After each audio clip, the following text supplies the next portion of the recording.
अस्सलाम वालेकुम students, welcome back to the chemistry. हम लोग पढ़ रहे हैं बेंजीन को और बेंजीन के कल हमने मेथड ऑफ प्रिपरेशन डिस्कस किए थे कि मेथड ऑफ प्रिपरेशन कौन कौन से हैं, उनकी क्या कंडीशन है। हम आगे बढ़ाते हैं बात को और हम बात करते हैं रिएक्टिविटी ऑफ बेंजीन और उसके बाद हम देखेंगे रिएक्शंस ऑफ बेंजीन को। तो सबसे पहले अगर हम रिएक्टिविटी ऑफ बेंजीन पे आएंगे तो आपने याद रखना है बेंजीन इज रेजोनेंस स्टेबलाइज्ड। अब रेजोनेंस स्टेबलाइज्ड है, due to resonance stability alkene की तरह रिएक्टिव नहीं है, इट इज लेस रिएक्टिव। ठीक है, less reactive then isolated alkenes. Isolated alkyne से इसकी रिएक्टिविटी कम है ड्यू टू रेजोनेंस। अब चूंकि रेजोनेंस स्टेबलाइज्ड है, अल्कीन्स अंडरगो इलेक्ट्रोफिलिक एडिशन। अगर ये एडिशन रिएक्शन दे, if benzene undergo addition it lose its resonance stability. Resonance stability is loss, इसका लॉस होगा रेजोनेंस स्टेबिलिटी का। Therefore it usually normally undergo addition reactions. इसके जो reaction होंगे नॉर्मली वे क्या होंगे? जनरल रिएक्शन इज इसके जो रिएक्शन होंगे ये स्टेबिलिटी का लॉस नहीं करेगा और उसकी वजह से इसके रिएक्शन क्या होंगे? It undergo substitution reaction. बजाय के एडिशन रिएक्शन हो, बेंजीन सब्स्टिट्यूशन रिएक्शन देगी। इसका जो नॉर्मल रिएक्शन होगा वो क्या होगा? सब्स्टिट्यूशन। तो याद रखना है सब्स्टिट्यूशन होगी। और कैसी सब्स्टिट्यूशन होगी? Benzene undergo electrophilic substitution. Benzene electrophilic substitution reaction general reaction देगा। ये एडिशन और oxidation, addition and oxidation reaction भी देगा benzene under suitable conditions. But इन दोनों रिएक्शन में क्या होगा? स्टेबिलिटी इज डिस्ट्रॉयड, इसकी रेजोनेंस स्टेबिलिटी का लॉस होगा। कब? जब एडिशन या ऑक्सीडेशन रिएक्शन देगी बेंजीन, तो बेंजीन की रेजोनेंस स्टेबिलिटी डिस्ट्रॉय हो जाएगी। But under harsh condition, suitable condition में ये एडिशन और ऑक्सीडेशन रिएक्शन देगी बेंजीन। तो हमें यहाँ से पता चला resonance stabilise, less reactive. Reactivity क्या है? It is less reactive than alkene. Alkene से रिएक्टिविटी कम आएगी। ठीक है, उसके बाद क्या होगा? स्टेबिलिटी का लॉस होगा on addition and oxidation. Therefore it generally undergo electrophilic substitution reaction. General reaction जो होगा वो इलेक्ट्रोफिलिक सब्स्टिट्यूशन होगी। Benzene is a weak nucleophilic. ठीक है, रिएक्ट करता है इलेक्ट्रोफाइल के साथ लेकिन एक वीक न्यूक्लियोफाइल है। ठीक है, so react with strong electrophiles. Strong electrophiles के साथ तो रिएक्ट करेगा, नॉट विद वीक इलेक्ट्रोफाइल्स। लेकिन अल्कीन्स की तरह वीक इलेक्ट्रोफाइल से रिएक्ट नहीं करती benzene. Alkene partially positively charged weak electrophile से रिएक्ट करता है। अल्कीन HX के साथ रिएक्ट करेगा। हैलोजन एसिड X2 के साथ इंड्यूस पोलैरिटी जनरेट होगी, अल्कीन रिएक्ट करेगा बट बेंजीन रिएक्ट नहीं करेगी। Benzene only react with strong electrophile. एक positively charged strong electrophile required है बेंजीन को रिएक्शन के लिए। तो ये हो गई कुछ बातें अबाउट रिएक्टिविटी ऑफ बेंजीन। अब हम बात करते हैं रिएक्शंस ऑफ बेंजीन। का जो सबसे कॉमन रिएक्शन है वो है इलेक्ट्रोफिलिक सब्स्टिट्यूशन। तो आपको इलेक्ट्रोफिलिक सब्स्टिट्यूशन का जनरल मैकेनिज्म मालूम होना चाहिए और उसके बाद स्पेसिफिक एग्जाम्पल्स विद कंडीशंस, और हर एक में सिर्फ डिफरेंस किस चीज़ का आना है? इलेक्ट्रोफाइल। तो वो इलेक्ट्रोफाइल कौन कौन से हैं, कैसे जनरेट होंगे? ठीक है, electrophile in nitration is nitronium आइन, ठीक है, उसके बाद जो है वो नाइट्रेट आइन, नाइट्राइट आइन और HNO3। अगर MCQs में आ जाता है तो आपको मालूम होना चाहिए कौन सा आइन, कौन सी चीज़ इसमें इलेक्ट्रोफाइल है। तो आपको तमाम रिएक्शंस में कंडीशन क्या है, इलेक्ट्रोफाइल कौन कौन से हैं वो मालूम होने चाहिए। अगर आपको एक जनरल मैकेनिज्म मालूम है तो आप तमाम के मैकेनिज्म को कोई भी इंटरमीडिएट को या कोई भी स्पीशी को बता सकते हैं, क्योंकि सबका मैकेनिज्म सेम है सिवाय फर्स्ट स्टेप के जिसमें एक स्ट्रॉन्ग इलेक्ट्रोफाइल जनरेट होता है। ठीक है, तो हम ज़रा देखते हैं सबसे पहले इलेक्ट्रोफिलिक सब्स्टिट्यूशन का जनरल मैकेनिज्म क्या होता है। भाई इलेक्ट्रोफिलिक सब्स्टिट्यूशन बेंजीन की सब्स्टिट्यूशन है, ऐसी सब्स्टिट्यूशन जिसमें hydrogen of benzene is replaced with strong electrophile या विद इलेक्ट्रोफाइल कह लें। हाइड्रोजन, बेंजीन का एक हाइड्रोजन इलेक्ट्रोफाइल के साथ रिप्लेस होगा। इस रिएक्शन को हम कहेंगे इलेक्ट्रोफिलिक सब्स्टिट्यूशन, क्योंकि इलेक्ट्रोफाइल हाइड्रोजन को रिप्लेस कर रहा है। सब्स्टिट्यूशन एक ऐसा रिएक्शन जिसमें कोई एटम या ग्रुप ऑफ एटम रिप्लेस हो। इलेक्ट्रोफाइल ने रिप्लेस किया, इसलिए इसको इलेक्ट्रोफिलिक सब्स्टिट्यूशन कहेंगे। अब इलेक्ट्रोफिलिक सब्स्टिट्यूशन में strong electrophile, generally strong electrophiles required है। बेंजीन वीक इलेक्ट्रोफाइल से भी रिएक्ट करेगा, लेकिन उसके लिए भी एक डिफरेंट कंडीशन है, हम आगे उस पर भी बात करेंगे। Strong electrophiles are required, generally हमें स्ट्रॉन्ग इलेक्ट्रोफाइल रिक्वायर्ड होगा। ठीक है, मैकेनिज्म का सबसे पहला स्टेप, ठीक है, अगर हम इसके मैकेनिज्म की बात करें तो सबसे पहले तो तमाम में एक स्ट्रॉन्ग इलेक्ट्रोफाइल जनरेट होता है। हम जनरल रिएक्शन में इसकी बात नहीं करते। बेंजीन एक स्ट्रॉन्ग इलेक्ट्रोफाइल के साथ इंटरेक्ट करेगी और पाई बॉन्ड दे देगी इस इलेक्ट्रोफाइल को। यहां से बनेगा एक cation, electrophile hydrogen neighbouring position पे आ जाएगा, पॉजिटिव चार्ज, ये पेयर ऑफ इलेक्ट्रॉन इलेक्ट्रोफाइल ले लेगा, तो ये आयन बनेगा। ठीक है, अब नेक्स्ट स्टेप में क्या होगा, इस आयन को हम इस तरह भी ड्रॉ करते हैं। सम टाइम ये आयन इस तरह भी लिखा जा सकता है, क्योंकि ये पेयर ऑफ इलेक्ट्रॉन इधर आएगा, ये इधर जाएगा, क्योंकि यहाँ पॉजिटिव चार्ज है। तो इस कार्बन से इस कार्बन तक अब रेजोनेंस हो रही है, खाली कॉन्जुगेशन हो रही है, डीलोकलाइजेशन नहीं है, रोटेट नहीं कर सकता, लेकिन यहाँ से यहाँ तक कॉन्जुगेटेड है। तो इसको इस तरह भी लिखा जाता है कि इलेक्ट्रोफाइल हाइड्रोजन और यहाँ से half circle with positive charge. तो सम टाइम ये इस तरह भी लिखा हो तो एक ही चीज़ है। ठीक है, अब यहाँ पे क्या होगा, ये प्रोटॉन एक नेगेटिवली चार्ज स्पीशी जो कि बेस होगी, वो H पॉजिटिव निकालेगी, और वो बेस कहाँ से आई होगी, during of generation of electrophile generate हुई होगी।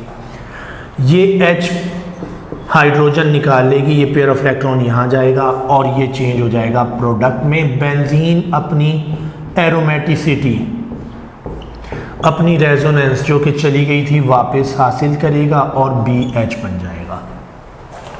यह है जनरल मैकेनिज्म। अब यहाँ पे इस मैकेनिज्म में क्या चीज़ें इन्वॉल्व हैं, आपको ये पता होना चाहिए कि कौन कौन सी चीज़ें इन्वॉल्व हैं। एक स्ट्रॉन्ग इलेक्ट्रोफाइल, एक benzene, intermediate acquire positive charge. ठीक है, intermediate involve in electrophilic substitution reaction acquire negative charge, positive charge, it is a free radical, none of these. तो आपको पता होना चाहिए it acquire positive charge. Benzene पे positive charge होता है। इट इज़ एरोमेटिक नहीं, intermediate is non aromatic. First step is addition, सबसे पहला स्टेप एडिशन ऑफ इलेक्ट्रोफाइल हो गया है। ठीक है, इसमें इलेक्ट्रोफाइल ऐड हो गया है और उस एडिशन की वजह से डबल बॉन्ड खत्म हो गया है। Second step removal of hydrogen हुई है और रिमूवल ऑफ H पॉजिटिव।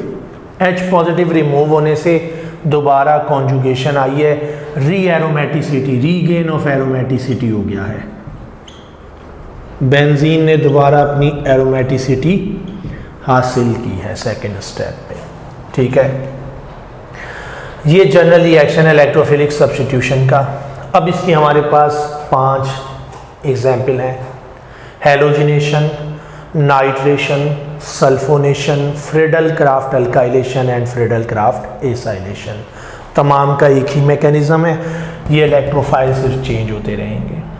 ठीक है, आपको तमाम के इलेक्ट्रोफाइल और उनकी कंडीशंस मालूम होनी चाहिए, प्लस इसके अलावा चंद एक बातें इनमें मज़ीद हैं तो हम उनको डिस्कस करते हैं। जी स्टूडेंट्स, तो यहाँ पे एक और चीज़ ऐड करते हैं। ये जो आयन है बेंजीन के ऊपर जब पॉजिटिव चार्ज आता है, इस आयन का नाम भी आपको मालूम हो, और इस पॉजिटिवली चार्ज आयन को एरोमेटिक मॉलिक्यूल पे जब पॉजिटिव चार्ज आएगा due to loss of aromaticity या एरोमेटिक कंपाउंड पे, इसे जनरली एरिनियम आयन कहा जाता है।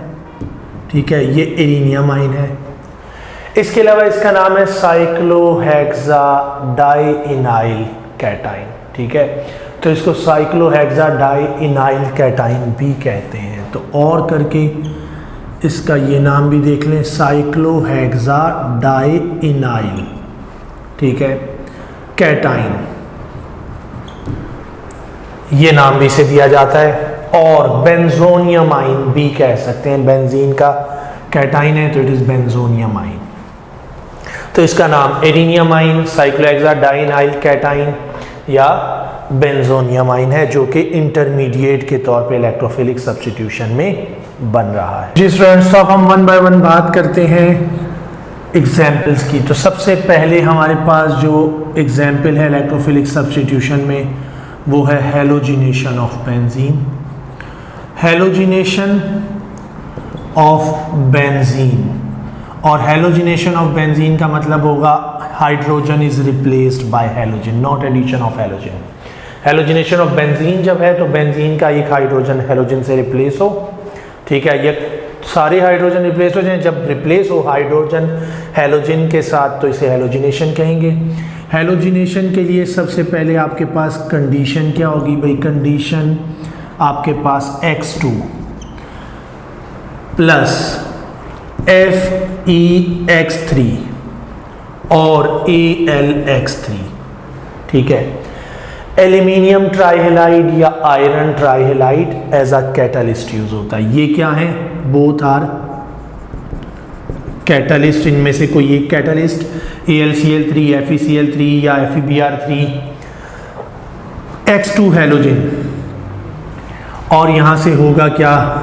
Hydrogen is replaced by halogen plus HX as a side product बनेगा।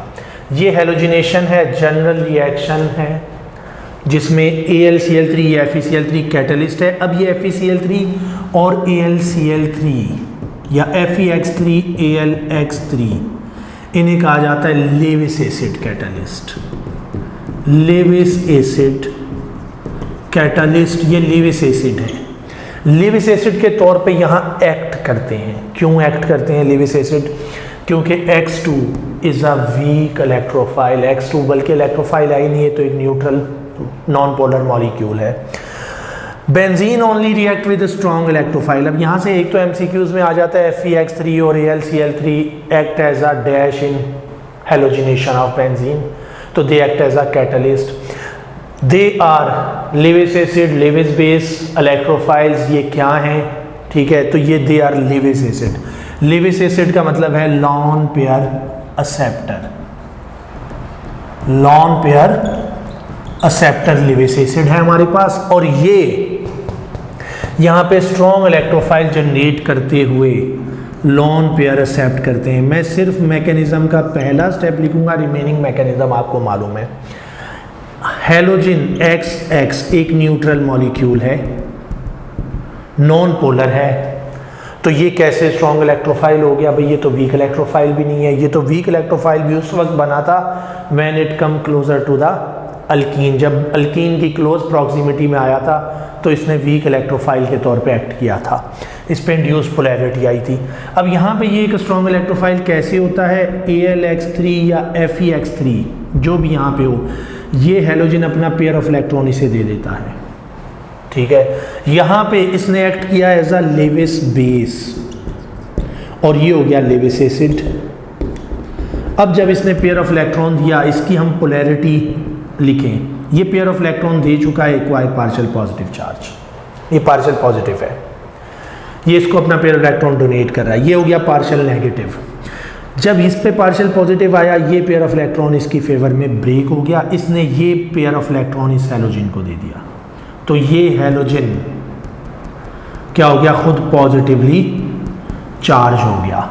ठीक है, तो यहाँ पे क्या हो जाएगा, एक हैलोजन, ये जिसने पेयर ऑफ इलेक्ट्रॉन जिसकी तरफ चला गया वो तो नेगेटिव हो गया, ठीक है, ये तो हो गया नेगेटिव, और ये हो जाएगा पॉजिटिव, इस पे आ जाएगा पॉजिटिव चार्ज, तो ये X पॉजिटिव जनरेट हो गया और AlX4 नेगेटिव जनरेट हो गया। ये है जनरेशन ऑफ स्ट्रॉन्ग इलेक्ट्रोफाइल, ये एक स्ट्रॉन्ग इलेक्ट्रोफाइल है इसमें। तो सबसे पहले क्या होता है, स्ट्रॉन्ग इलेक्ट्रोफाइल जनरेट होगा और वो स्ट्रॉन्ग इलेक्ट्रोफाइल रिएक्ट करेगा विद बेंजीन। अब उसके बाद X पॉजिटिव रखें और बेंजीन का बाकी मैकेनिज्म। इस कैटाइन को हम कहते हैं हेलोनियम आइन, इसका नाम भी आपको याद होना चाहिए। हेलोनियम आइन is electrophile in halogenation of benzene. अब अगर ये ब्रोमीन होगा तो ब्रोमोनियम आइन हो जाएगा, क्लोरीन होगा तो क्लोरोनियम आइन हो जाएगा। इसको समटाइम हेलोजिनोनियम आइन भी कहा जाता है। ठीक है, हेलोजिनोनियम, हेलोजिन से हेलोजिनोनियम आइन। ठीक है, तो हेलोजिनोनियम आइन और हेलोनियम आइन is electrophile in electrophilic substitution of benzene. तो what is electrophile? What act as an electrophile? Halogenonium ion act as an electrophile। हम दूसरे रिएक्शन की तरफ आते हैं। अब दूसरा रिएक्शन हेलोजन के साथ ही दूसरा रिएक्शन बेंजीन का एक और है, वो भी साथ ही हम डिस्कस कर लेते हैं। अगर हमारे पास सब्स्टिट्यूटेड बेंजीन हो, ठीक है, कैसी बेंजीन, सब्स्टिट्यूटेड बेंजीन, और हम X2 से रिएक्शन करा दें, बेंजीन के ऊपर कोई अल्काइल सब्स्टिट्यूएंट मौजूद है और हम X2 ले लेते हैं, एक्वस ब्रोमीन या क्लोरीन ले लेते हैं, तो हमारे पास जो रिएक्शन होगा वो सिंपल वही रिएक्शन हो जाएगा जो कि अल्केन का था। Sunlight, UV light, H mu, ठीक है, कुछ भी लिखें, इसकी मौजूदगी में फ्री रेडिकल सब्स्टिट्यूशन होगी अल्काइल पार्ट की। ठीक है, और हमारे पास जो प्रोडक्ट बनेगा वो क्या हो जाएगा, हमारे पास प्रोडक्ट हो जाएगा CH3Cl plus HCl by free radical mechanism. यहाँ पे अब हेलोजन के साथ रिएक्शन हुआ है और free radical substitution of benzene, free radical substitution of alkyl part of benzene हो रही है। जो बनने वाला प्रोडक्ट है CH2, ये CH2Cl आएगा, CH2Cl, ये है बेंजाइल क्लोराइड। मैंने कहा था CH2 बेंजीन, CH2 को बेंजाइल कहेंगे। अगर एक मोल मजीद से रिएक्ट करवाएं तो एक और हाइड्रोजन रिप्लेस हो जाएगा, ये हो जाएगा CHCl2। तो हमारे पास CHCl2 बनेगा जिसे हम कहते हैं बेंजाल क्लोराइड। ठीक है, तो ये हो जाएगा बेंजाल, ये मैंने आपको कॉमन नेम में बताया था, इसे कहेंगे बेंजाल क्लोराइड। और अगर हम तीसरा हाइड्रोजन भी रिप्लेस कर दें, ठीक है, एक मजीद मोल के साथ रिएक्ट करें और तीसरा भी रिप्लेस हो जाए तो प्रोडक्ट हो जाएगी CHCl3, इसे कहते हैं बेंजीन ट्राइक्लोराइड, बेंजीन ट्राइक्लोराइड हो जाएगा हमारे पास। तो ये क्या है, बेंजीन ट्राइक्लोराइड कह रहा हूँ, बेंजो ट्राइक्लोराइड, इसे कहेंगे बेंजो ट्राइक्लोराइड हो जाएगा। ठीक है, तो ये तीनों प्रोडक्ट के नाम याद रखते हैं क्योंकि ये बुक में आपकी मौजूद हैं। Benzyl chloride, benzal chloride, benzo trichloride, और ये फ्री रेडिकल सब्स्टिट्यूशन से बनते हैं। बेंजीन की जब फ्री रेडिकल सब्स्टिट्यूशन होती है with halogen in presence of sunlight, तो हमारे पास ये प्रोडक्ट बनेंगे। ठीक है, जी स्टूडेंट्स, तो नेक्स्ट रिएक्शन है हमारे पास नाइट्रेशन ऑफ बेंजीन। अगर हम नाइट्रेशन ऑफ बेंजीन करें तो नाइट्रेशन ऑफ बेंजीन क्या होगा? नाइट्रेशन ऑफ बेंजीन को अगर डिफाइन करें सिंपली तो कहेंगे introduction of nitro group. Nitro group कहेंगे NO2 ग्रुप को, ठीक है। NO2 ग्रुप, इसे हम कहते हैं नाइट्रो ग्रुप। तो introduction of nitro group is nitration.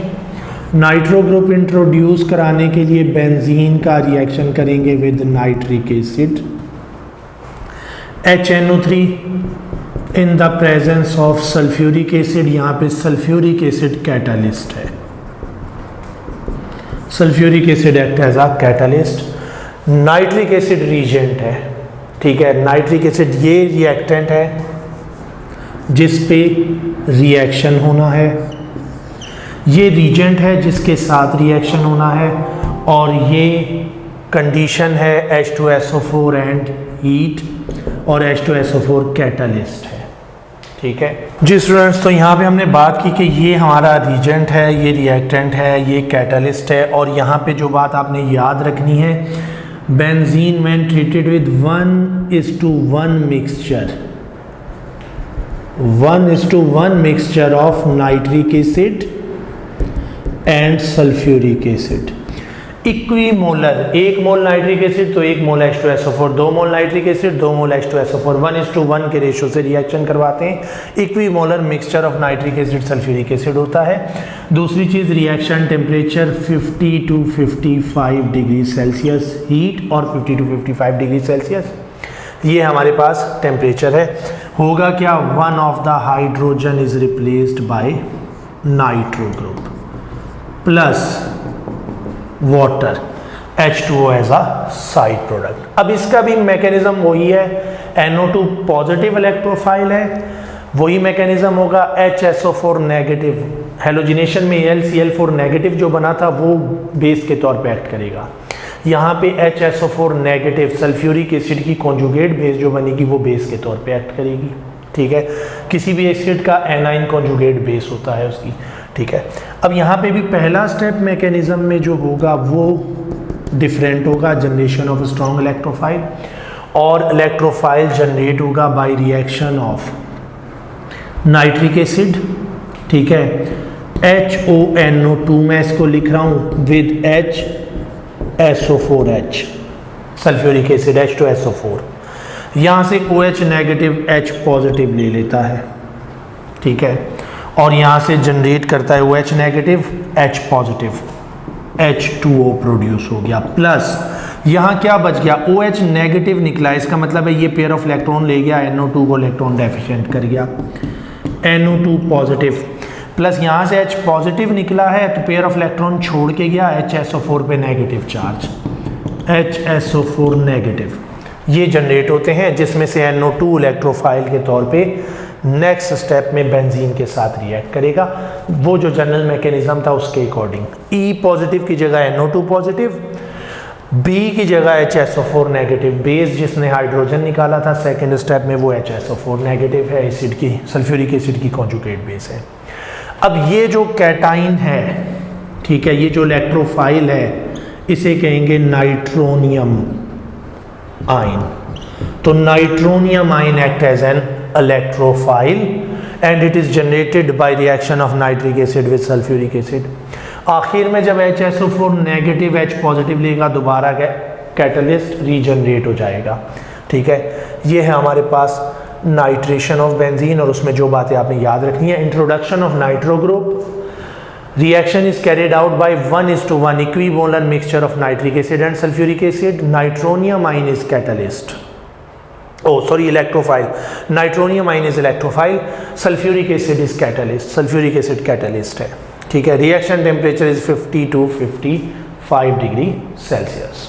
Ji students, तो हमारे पास जो तीसरा इलेक्ट्रोफिलिक सब्स्टिट्यूशन रिएक्शन है वो है हमारे पास बेंजीन की sulphonation. Sulphonation is introduction of sulphonic acid group SO3H, इसे कहेंगे सल्फोनिक एसिड ग्रुप, ठीक है। अगर हम सल्फोनिक एसिड ग्रुप इंट्रोड्यूस करवाएं बेंजीन के ऊपर तो इसे हम कहेंगे सल्फोनेशन।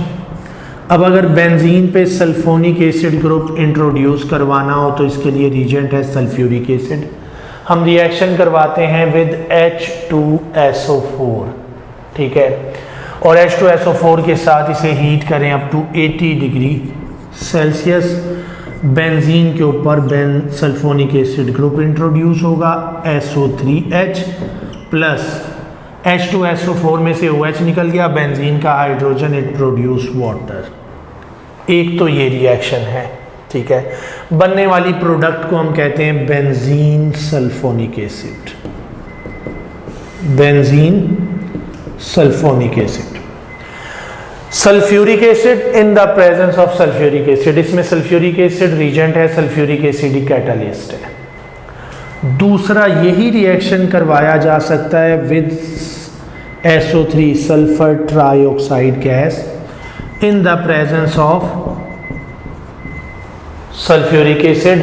अगर हम H2SO4 SO3 की मौजूदगी में हीट करें रिएक्शन मिक्सचर को, तो हम ये रिएक्शन लो टेम्परेचर पे करवा लेते हैं एट 25 डिग्री सेल्सियस। इसका मतलब है रूम टेम्परेचर पे सल्फर ट्राइऑक्साइड के साथ, और हमारे पास सेम प्रोडक्ट बनता है SO3H, बेंजीन सल्फोनिक एसिड बनेगा हमारे पास। तो हम दो तरह से ये रिएक्शन दो कंडीशंस में कराते हैं, सल्फ्यूरिक एसिड और sulphuric acid with SO3 gas. इस मिक्सचर को H2SO4 और SO3 का मिक्सचर, ठीक है, जब हम H2SO4 एक्वस होगा प्लस इसके साथ SO3 गैस को लेंगे तो इसे कहते हैं fuming sulphuric acid.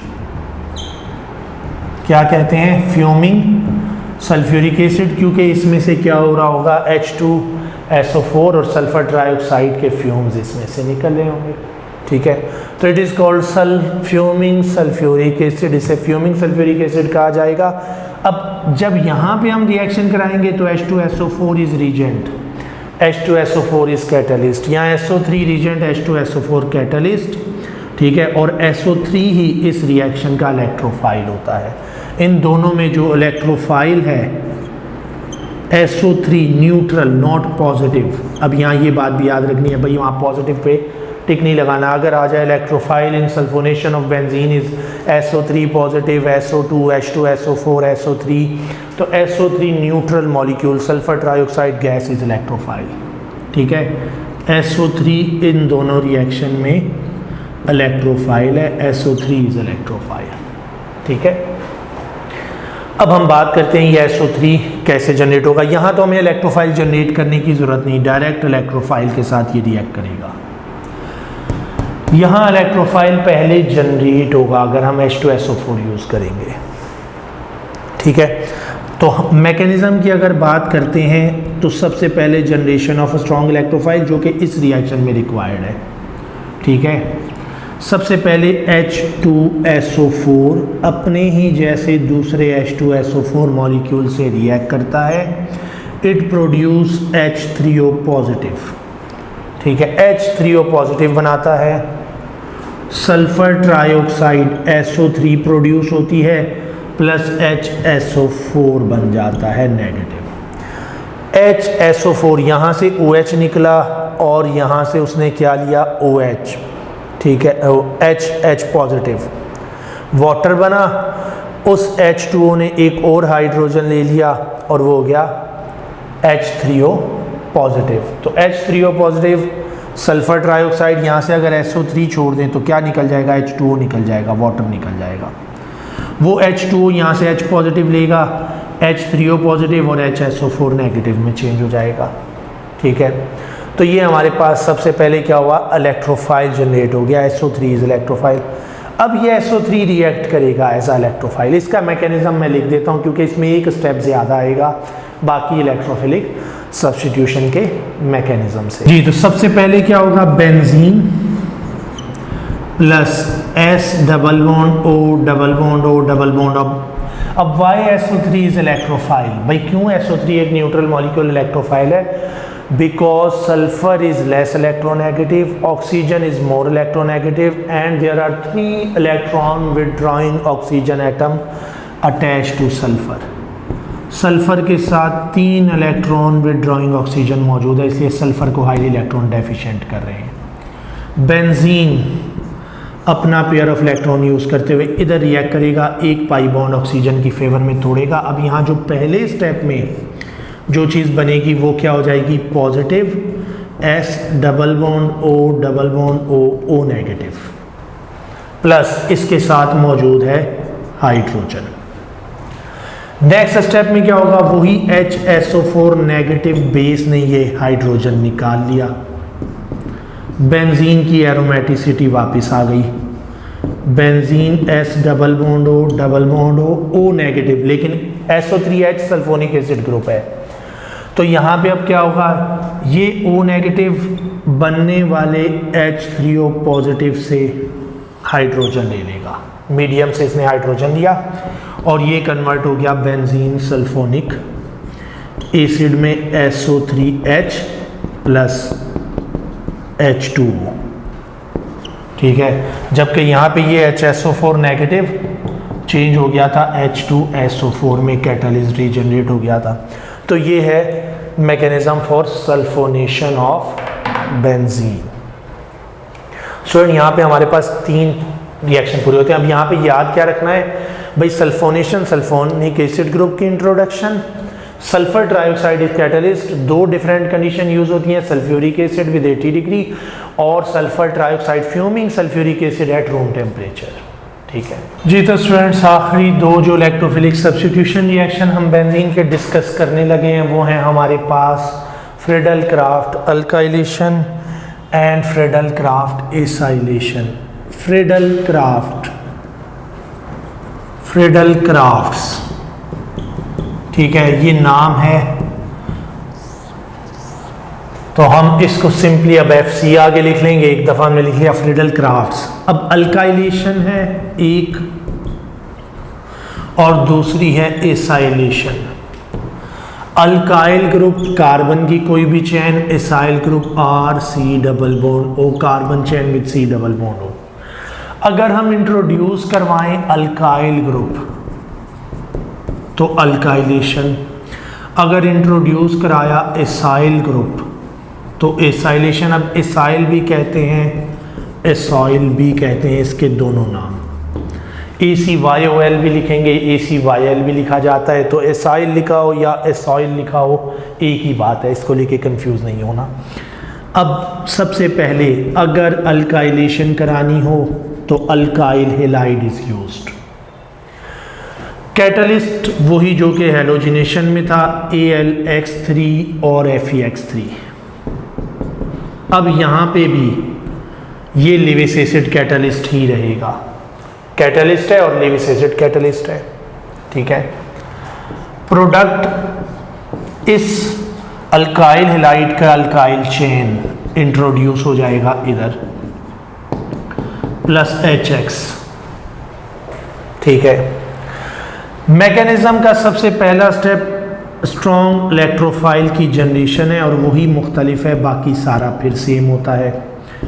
RX plus AlX3, ये लेविस बेस, ये लेविस एसिड, इस हैलोजन ने पेयर ऑफ इलेक्ट्रॉन इसे दिया, ये बॉन्ड हैलोजन की फेवर में टूटा और R के ऊपर पॉजिटिव चार्ज आ गया, R positive plus AlX4 negative, ये बेस के तौर पे एक्ट करेगा बाद में प्रोटॉन निकालने के लिए। R का पॉजिटिव कार्ब हो गया इलेक्ट्रोफाइल, और इलेक्ट्रोफाइल क्या चीज़ है, कार्बोकैटाइन। Carbocation is electrophile. अब ये कार्बोकैटाइन के साथ रिमेनिंग मैकेनिज्म वही है जो कि पहले था, ठीक है। जनरल मैकेनिज्म जो है जी स्टूडेंट्स, तो हमने यहाँ बात की कि हमारे पास कार्बोकैटाइन क्या बनता है, इलेक्ट्रोफाइल। इलेक्ट्रोफाइल क्या चीज़ है, एक कार्बोकैटाइन है जब हम फ्रीडल क्राफ्ट अल्काइलेशन करते हैं।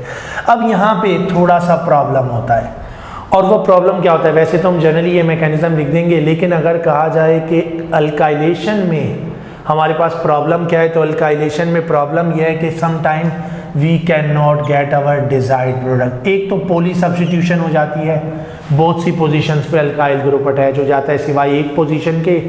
एक पे अटैच हुआ, देन उसकी ऑर्थो ऑक्यूपाई हो गई, फिर उसकी पैरा ऑक्यूपाई हो गई, तो मोर देन वन सब्स्टिट्यूशन हो जाती है। ठीक है, दूसरा क्या होता है, अगर मैं देखिए, अगर मैं यूज़ करता हूँ CH3 CH2 CH2Cl for alkylation, मैं चाहता हूँ प्रोपाइल बेंजीन बने, तो हम थोड़ी अमाउंट में प्रोपाइल बेंजीन हासिल करते हैं। समटाइम प्रोपाइल बेंजीन नहीं बनेगी, बल्कि बहुत कम बनेगी। और वजह क्या होगी, जब कार्बोकैटाइन बनेगा CH3 CH2 CH2 positive, these carbocation rearrange to form propyl isopropyl carbocation.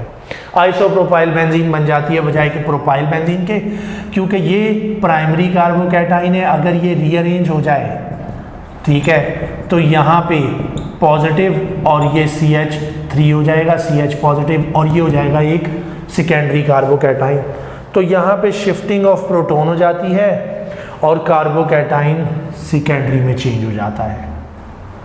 जब ये सेकेंडरी कार्बोकैटाइन में चेंज होता है, अब ये जब बेंजीन के ऊपर अटैच होगा तो ये एक आइसोप्रोपाइल बेंजीन बना लेगा। तो ये है फ्रीडल-क्राफ्ट अल्काइलेशन की problem. Due to rearrangement of carbocation, due to stability of carbocation, they rearrange and form different product, और वो डिफरेंट प्रोडक्ट बना लेते हैं। तो ये है हमारे पास फ्रीडल-क्राफ्ट अल्काइलेशन। उसके अलावा पॉली अल्काइलेशन हो जाती है। स्टूडेंट्स, तो लास्ट रिएक्शन है सब्स्टिट्यूशन का हमारे पास एसाइलेशन। हम एसाइलेशन की बात करते हैं। अगर हम एसाइलेशन करवाएं, हम कहेंगे इंट्रोडक्शन ऑफ एसाइल ग्रुप, और एसाइल ग्रुप के लिए हमें जो रीजेंट रिक्वायर्ड है वो है एसिड हेलाइड। इसे हम एसाइल हेलाइड कहें, इसे एसिड हेलाइड्स भी कहते हैं, एसाइल हेलाइड भी कहते हैं। एसिड हेलाइड्स और एसाइल हेलाइड्स। अगर हम आयुपैक नेम दें जनरली, तो इनका नाम लिखा जाएगा CH3C डबल बॉन्ड OCl एथानॉइल। इसे हम कहेंगे एथानॉइल क्लोराइड, और जनरली ये क्लोराइड्स होते हैं। ठीक है, मेथानॉइल क्लोराइड, प्रोपेनॉइल क्लोराइड। अगर हम ये यूज़ करते हैं तो हम अल्कानॉइल ग्रुप इंट्रोड्यूस करवाएंगे। ठीक है, अल्कानॉइल हेलाइड हमारे पास है, अल्कानॉइल ग्रुप इंट्रोड्यूस हो जाएगा। ठीक है, अब कंडीशन अगेन वही AlCl3 या FeCl3 या FeX3 जनरली कह दें, बेंजीन, और बेंजीन का हाइड्रोजन रिप्लेस हो जाएगा C डबल बॉन्ड R के साथ। एसाइल ग्रुप अल्कानॉइल ग्रुप अटैच हो जाएगा। ठीक है, और हमारे पास अल्कानॉइल बेंजीन बन जाएगी प्लस HX। अब अगर ये R हाइड्रोजन हुआ, यहाँ हाइड्रोजन हुआ, मेथानॉइल क्लोराइड हुआ, तो बनने वाली प्रोडक्ट बेंज़ल्डिहाइड। अगर यहाँ पे क्या होगा, HC डबल बॉन्ड OCl बनेगा बेंज़ल्डिहाइड। अगर होगा CH3C डबल बॉन्ड OCl बनेगा एसिटोफिनोन। अगर होगा बेंजोइल क्लोराइड तो बनेगा बेंजोफिनोन। ठीक है, इसकी जगह बेंजोइल क्लोराइड, बेंजोफिनोन। इसके अलावा अगर हमारे पास कोई भी कार्बन की चेन होगी तो वो CH3 CH2 CH3 CH2 CH3 वो अटैच होती जाएंगी। ठीक है, तो ये तीन स्पेसिफिक प्रोडक्ट लाजमी याद रखने हैं। फॉर्म एल्डिहाइड, ये बेंज़ल्डिहाइड, और फॉर्माइल क्लोराइड, इसे फॉर्माइल क्लोराइड भी कहेंगे, इसे मेथानॉइल क्लोराइड भी कहेंगे। Formyl chloride give benzaldehyde, acetyl chloride इसे एथानॉइल कहेंगे, इसका कॉमन नेम एसिटाइल है। Acetyl chloride give acetophenone and benzoyl chloride give benzophenone in Friedel Craft acylation. ठीक है, फ्रीडल-क्राफ्ट एसाइलेशन में ही होगा। अब यहाँ पे जो कार्बोकैटाइन बनेगा वो क्या होगा, हमारे पास HC डबल बॉन्ड OCl है, RC double bond OCl, AlCl3 के साथ कैटलिस्ट इलेक्ट्रोफाइल बनाएगा कैटलिस्ट के साथ, और वो हो जाएगा RC double bond O positive plus AlCl4 negative. ये इलेक्ट्रोफाइल आगे रिएक्ट करेगा और इस इलेक्ट्रोफाइल को नाम देंगे एसाइलियम आइन। ठीक है, एसाइल का एनाइन बना है तो हमारे पास ये एसाइलियम आइन एज अ इलेक्ट्रोफाइल आ जाएगा। जी स्टूडेंट, तो हमने कहा इसको हम नाम क्या देंगे, इसीलियम आइन एज एन इलेक्ट्रोफाइल होगा फ्रीडल क्राफ्ट एसाइलेशन में। ठीक है, तो ये है हमारे पास सब्स्टिट्यूशन रिएक्शन ऑफ बेंजीन और उसमें वो बातें जो मस्ट हमें मालूम होनी चाहिए, और ये तमाम एक्सट्रैक्ट है इसका, इससे ज़्यादा इसमें कोई चीज़ मौजूद नहीं है। ठीक है, इसके अलावा आप रिएक्टेंट से प्रोडक्ट बता सकें तो इसमें सिंपल प्रोडक्ट हैं, सिवाय अल्काइलेशन एसाइलेशन के, बाकी सब में तो सिर्फ नाइट्रो ग्रुप इंट्रोड्यूस होना है, हैलोजन होना है। अब हमने कहा कि benzene react with aqueous bromine sometime it react, जब बेंजीन के ऊपर कोई electron donating strong electron donating group आ जाए तो इसकी रिएक्टिविटी इंक्रीज कर देता है और बेंजीन एक वीक इलेक्ट्रोफाइल के साथ भी रिएक्ट कर जाती है। तो ये बात भी याद रखिएगा, donating group increases the reactivity, इसीलिए हम कहते हैं इन्हें रिंग एक्टिवेटिंग ग्रुप, और जब रिंग एक्टिवेटिंग ग्रुप रिएक्टिविटी बढ़ा देता है तो benzene react with weak electrophiles. Thank you.